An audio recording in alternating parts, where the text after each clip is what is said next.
Hi friends, మన Vijayawada bank options channel ఈరోజు మీకోసం ఒక మంచి ఓపెన్ సైట్ తీసుకొచ్చింది.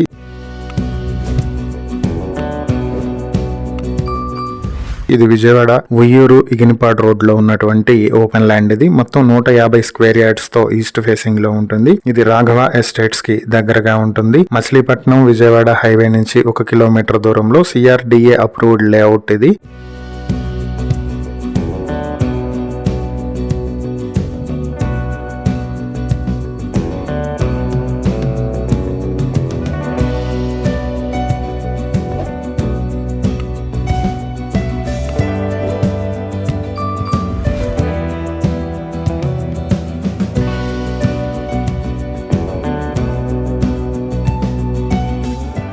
ఈ ప్రాపర్టీ మీ సొంతం చేసుకోవాలనుకుంటే బ్యాంక్ ఆప్షన్ స్టార్టింగ్ ప్రైస్ వచ్చి 9,75,000 నుంచి మొదలవుతుంది. ఈ ప్రాపర్టీకి సంబంధించి ఇంకేవైనా డీటెయిల్స్ తెలుసుకోవాలనుకుంటే స్క్రీన్ పై కనిపిస్తున్న మా ఫోన్ నెంబర్లకు కాల్ చేయండి.